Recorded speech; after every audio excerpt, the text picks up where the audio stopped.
Praise the Lord. आप सभी भाई बहनों को जय मसीह की परमेश्वर की जीवित हुजूरी में आप सभी का स्वागत है। धन्यवाद करते हैं परमेश्वर पिता का। प्रभु आप सभी को ब्लेस करे, आशीष दे।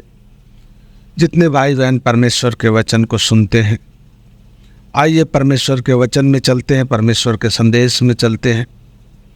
आज का संदेश है, आज का वचन है सुसमाचार का प्रचार। तो आइए इस वचन पर, हम इस संदेश पर परमेश्वर के वचन को देखते हैं। तो जितने भाई बहन हमारे चैनल पर नए हैं वे हमारे चैनल को सब्सक्राइब कर लें, बेल आइकन को दबा लें, ताकि परमेश्वर के वचन पर आधारित जो भी वीडियो हमारे चैनल पर अपलोड किया जाए उसे आप सुन सकें, उसका नोटिस आप सभी भाई बहनों के पास पहुंच सके। और जितने लोग इस वचन को सुन रहे हैं कृपया पूरा सुने और सुन करके किसी अन्य भाई बहन के यहाँ शेयर भी करें, लाइक कमेंट भी करें। तो आइए वचन में चलते हैं। आज जो वचन हम देख रहे हैं, सुसमाचार का प्रचार। यह बहुत से लोग सुसमाचार का प्रचार सभी लोग अपने अपने तरीके से करते हैं। सुसमाचार एक ये भी था और आज भी है कि हम लोगों का उद्धारकर्ता हमारे बीच में है, जो हम सब के अपराधों के लिए मारा गया और पूरी तरह उसकी डेथ हुई, मृत्यु हुई, और फिर वह तीसरे दिन जीवित हुआ। और ऐसा नहीं है कि सिर्फ कहानी है, लोगों ने उसे देखा, उसे छुआ, महसूस किया। थोमा ने तो इतना भी कहा, प्रभु का एक दास था थोमा, उसने कहा मैं नहीं मान सकता, मैं तभी मानूंगा जब उसके हाथ पैरों में जो कीलें ठोकी गई थी वो छेद उसके हाथ में होगा। मैं उसके हाथ के जो छेद है उसमें उंगली डाल करके चेक करूंगा कि हाँ वही है या दूसरा है। तो सब लोगों ने यह प्रमाणित किया कि परमेश्वर जीवित है और वह जिंदा स्वर्ग उठाया गया है, और वह पृथ्वी पर मनुष्य जाति के लिए आया, क्योंकि सारी मनुष्य जाति भटक गई थी, सारी मनुष्य जाति पाप में गिर गई थी, और सभी लोग परमेश्वर को छोड़ दूसरे को परमेश्वर मान करके उसकी आराधना कर रहे थे, जो ये भी एक पाप है। और परमेश्वर नहीं चाहता कि लोग शैतान के बहकावे में आकर के पाप करें और नरक में जाए। देखिए, नरक और स्वर्ग दोनों है। ये जो लोग तर्क करते हैं कि जिंदा स्वर्ग जा नहीं सकता, अब मरा वापस आ नहीं सकता, तो कैसे पता चलेगा कि स्वर्ग और नरक है? जिंदा उधर से आता भी है और इधर से जाता भी है, परंतु वो सारी चीज़ों पर ब्रेक है, पर्दा है। वो सारी चीज़ें सबको नहीं पता होती, हर एक बातें, हर एक चीज़ें सब नहीं जानते। कुछ हर एक मनुष्य की अधिकार होते हैं, उससे आगे वह नहीं जा सकता, चाहे कुछ भी कर ले, कितना भी प्रयास कर ले। तो मनुष्य का जितना अधिकार है उतने में वह रहे। हाँ, सवाल करने को सवाल तो कर सकता है, परंतु जवाब उसके वही मिलेंगे कि यह तेरे अधिकार से बाहर है।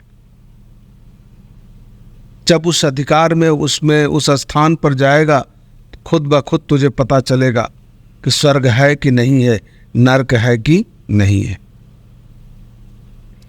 तो मनुष्य जाति को नरक में जाने से बचाने के लिए परमेश्वर ने अपना बलिदान किया।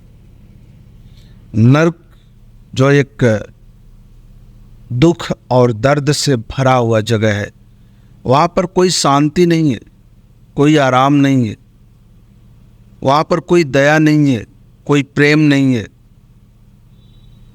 कुछ भी वहाँ पर जो मनुष्य शरीर में होकर चाहता है वह वहाँ पर कुछ भी नहीं है।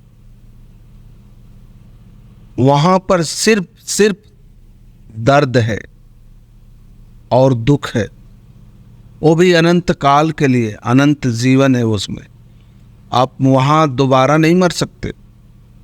शरीर में आदमी दुख बर्दाश्त नहीं करता तो मर जाता है, आत्महत्या कर लेता है। लेकिन जब वहाँ पहुँच जाता है तो वहाँ दोबारा मर भी नहीं सकते। आपको वैसे ही चीखना, चिल्लाना, तड़पना है। और वो कब तक है? जब तक परमेश्वर का आगमन नहीं होगा, जब तक परमेश्वर का न्याय नहीं होगा।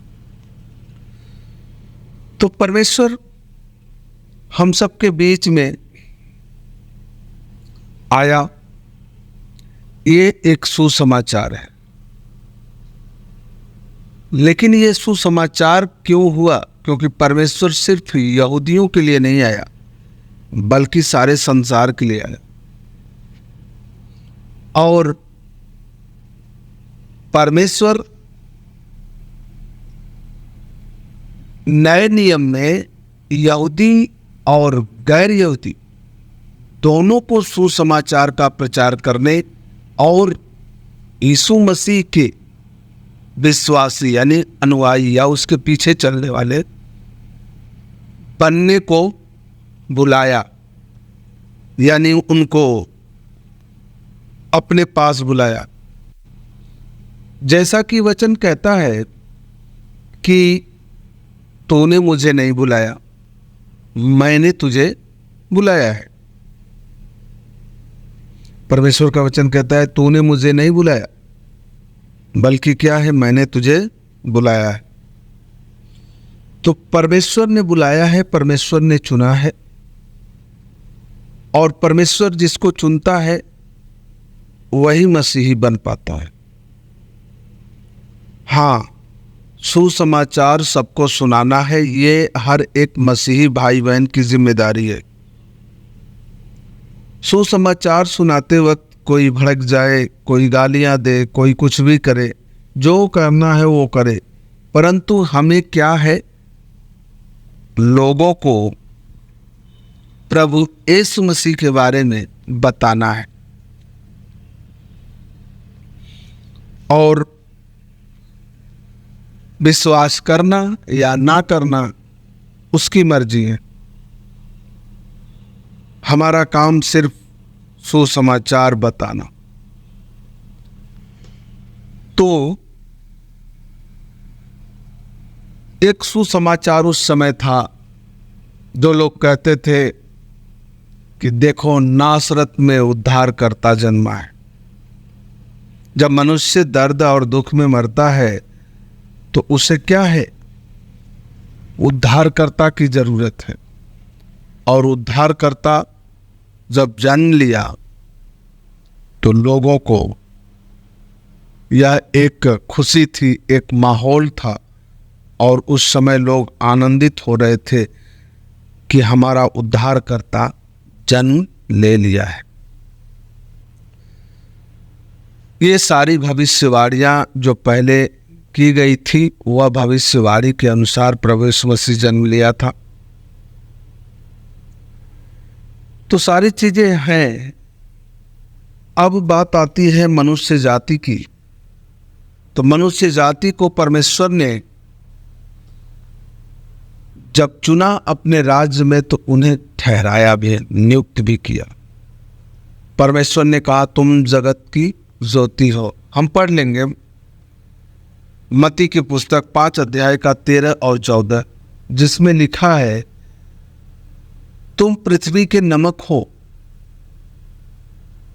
और 14 में लिखा है कि तुम जगत की ज्योति हो। परमेश्वर ने अपने जन को नमक ठहराया, ज्योति ठहराई और ऊंचे स्थान पर रखा, ताकि मसीह के लोगों को देखकर उनकी ज्योति में सभी लोग चमकने वाले बने। तो परमेश्वर हम सभी को अपने राज्य में चुना, बुलाया। तो सुसमाचार का प्रचार जो भाई बहन करते हैं वो यह करते हैं कि प्रभु यीशु मसीह हमारे बीमारी को ठीक कर दिया, तुम भी चर्च में जाओ, तुम भी ठीक हो जाओ। यह सुसमाचार नहीं है। यह आपकी गवाही है। सुसमाचार यह है कि परमेश्वर ने आप पर अनुग्रह किया है, दया किया है, आपको अपने राज्य में बुलाया और चुना। आपके अपराध मिटा दिए गए हैं। आपके जीवन से अब कोई पाप नहीं है। उसका प्रमाण है कि मेरे अंदर जो बीमारी थी वह अब ठीक हो गई है, इसलिए कि मेरे पाप क्षमा हो गए हैं। बाइबल प्रमाणित करती है मनुष्य पाप में गिरा रहता है तभी वह बीमारियों से जकड़ा रहता है। जब उसके अपराध क्षमा हो जाते हैं तो वह बीमारी से चंगा हो जाता है। और प्रभु यीशु मसीह इस पृथ्वी पर इसलिए आया कि हमारे अपराध अपने सर ले और बलिदान हो। तो परमेश्वर अपने इस वचन के द्वारा आप सभी को ब्लेस करे, आशीष दे। इस वचन पर और भी मनन किया जा सकता है, परंतु समय कम होने के कारण हम अपने इस वचन को यहीं पर समाप्त करते हैं। आप सभी लोगों को जय मसीह की।